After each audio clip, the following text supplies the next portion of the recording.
Welcome to Board Gaming with Austin. Today, I'm going to be giving you a complete review of Wildstyle by Pandasaurus Games.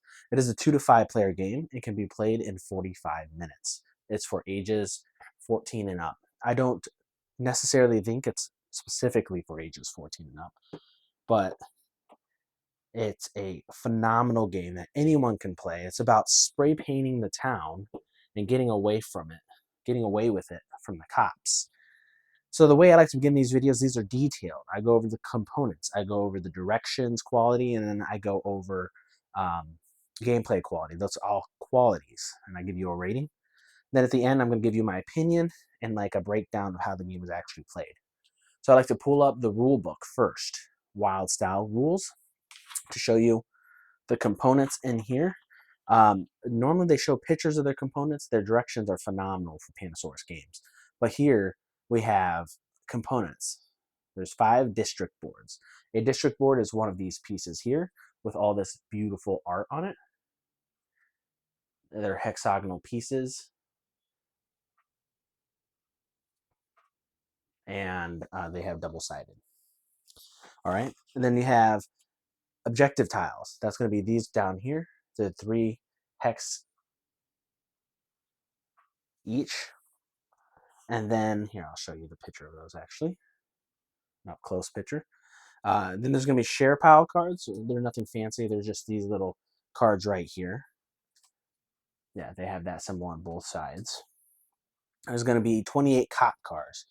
So these really neat looking cop cars that'll come arrest you if they catch you spray painting. We're going to have 5 crew mats. That's going to be these mats right here.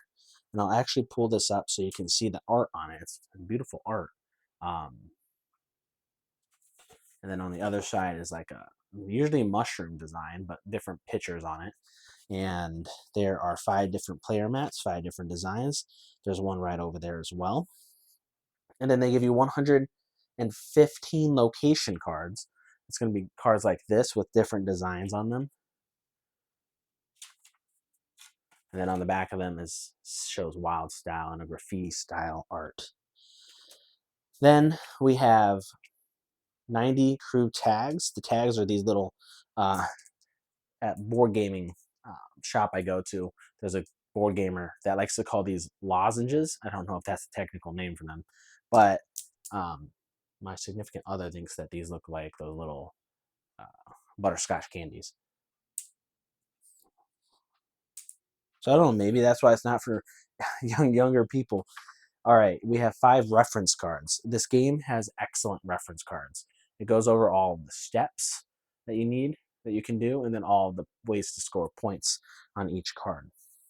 There's one for each player. All right, so right off the bat, I'd like to give you a score on these. The quality of everything is a 5-star. These don't sit all the way on the table. I mean, so probably a 4.75. Yeah, I guess I didn't consider that because I don't like when the boards don't sit all the way on the table. So yeah, probably a 4.75. It's a very small complaint because really all you're doing is placing these little lozenges on the board, and that's literally all you're doing with that board. And then it's there for the beautiful artwork. Other than that, the cardboard for everything is thick. The cards are plastic coated. I do recommend, even though there's nice quality cards, you're going to be shuffling these a lot. I shuffle this with my little card shuffler I got from Kohl's. But I recommend putting sleeves on your cards. And everywhere that I go, everyone I talk to, board games, meetups I have every week, recommend Gamegenics. I've been getting a lot of, I got some Gamegenics, and then I've got a lot of, off-brand sleeves. So I recommend sleeving these sleeves if it's a game that you're going to play a lot. It is 115 sleeves because there's 115 of these designed cards.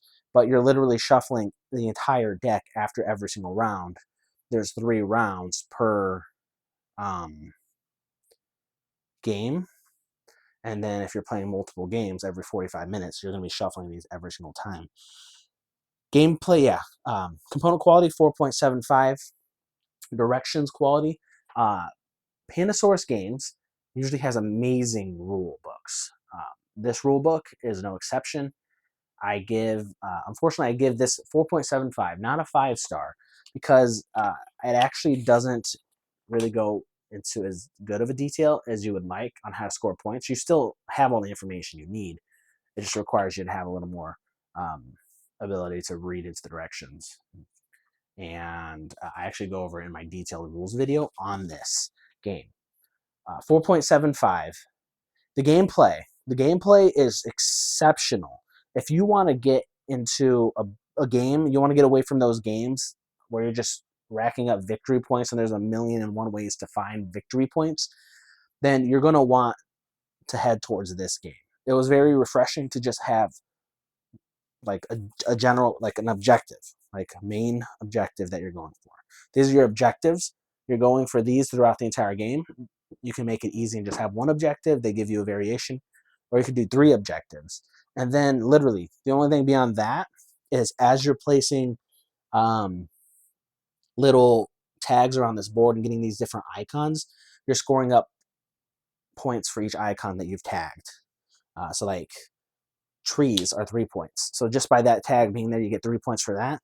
And then you just pay attention to your objective. That's literally it. You have one overarching goal is to get the most tags out there in the right spots. It's not, go over here and do this for VPs and do that for VPs and do this and that. And those are great games, but sometimes you just want a very focused, straight, narrow, very fun. And I'll explain a little later how it's played, why it's fun. But I recommend this game. It's a 5-star for gameplay because I did it as a 2-player. So it was really fun as a 2-player. And if it's as fun as a 2-player, it's going to be even better as a 5-player. So that gameplay is a 5-star. Total score, I'm going to round up because I'm not going to round down with 4.5 on this game. This is a 5-star game. Now, my personal opinion, and I'm going to go over the review of it, or the how it's played, a general how it's played. I have a detailed rules video, and if I ever get this down with someone who will video record with me, I'll get a playthrough of it. But so this game is played over 3 rounds, and then every single round is basically unlimited actions. There's 5 separate actions that you can take per round, and you take the same actions over and over and over again in whatever order that you deem necessary. You're doing it, everyone's doing the exact same thing as each other, and it really gives you that rush of like, you need to get this action done, you need to get that action done, you basically need to get these things spray painted. That's the point of the game, is you're trying to spray paint sets of cards so you can actually spray paint those locations. So you'll have 3 cards in your hand, up to 3 cards in your hand at a time. You'll never have over 3 cards. And as you're going throughout the game, you're going to be drawing cards from this pile here. One of the actions is actually, first action is you can do is draw a card. You're going to be drawing cards from your draw piles around the entire board, or draw piles from here, which are called share piles. So as people are getting rid of cards from their hand, they're placing it to these share piles, which is one of the actions, share a card. And then as you're swapping through the cards, the reason for it is you're trying to get 3 matching icon cards. So you want 3, like if you're going for train station here, you're trying to get 3 matching train stations on your board here. You could have started up to 2 different like paint jobs on your player board here, and this is where you keep track of the places that you're about to spray paint. So like this right here, I have 2 railways in my hand. I play one to start the set here, and then you place another. And yeah, it's literally you're trying to get your location spray painted as fast as you can, and it kind of simulates being in a rush of trying to get done before someone sees you, or get done before the cops see you. And then that's what action 2 is you add to sets. So what I just did is I played from my hand, adding to the sets on the board in front of me. And you can actually add to your set from these share piles as well. Or pull those cards into your hand and then play the sets. It's kind of up to you how you play those sets, but you have to complete the set on your board by placing 3 of the matching icons of that icon on your board. You can't change once you have started 2 already. You have to complete one with 3 cards. Or you can do one of the actions, which is rush a set. And that's brings in the actually really interesting thing is like you're spray painting, trying to get your your job done, and then you actually have to rush it, which is an action you can do. You can rush the set. So if you have fewer than 3 matching icons on a set, you can decide to rush it, which means you discard that card to get rid of the job. Maybe you want to get it done faster, or you just couldn't find any of the cards. And then by doing that, you get one of these cops on your board.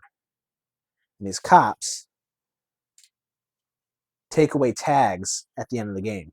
So then since you completed a bus station, you put a lozenge out here on the bus station, and that's pretty much what you're doing throughout the whole game is you're completing these sets, which is an action. You're completing a set. So when you actually have a full set of 3 over here, you would complete the set.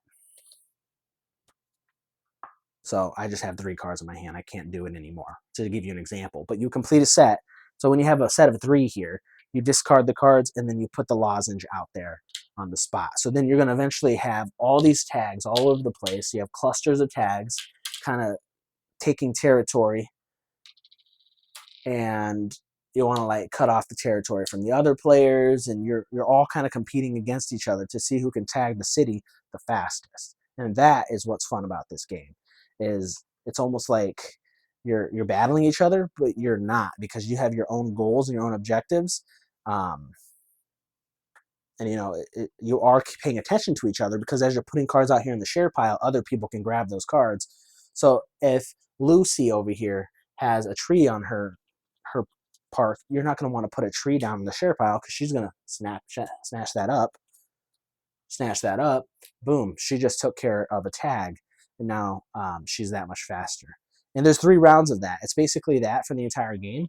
And then after on the second round, you get another set of 6 tags that you can put down on the board, then another set of 6 tags, and you're slowly given more tags as the rounds progress. And then at the end of the game, pretty much if you don't have your tags on the board, you're going to be that much at a disadvantage over people who've got more tags on the board, collecting more points. I recommend this game, guys. I'd go out and buy it. I love it. Thank you.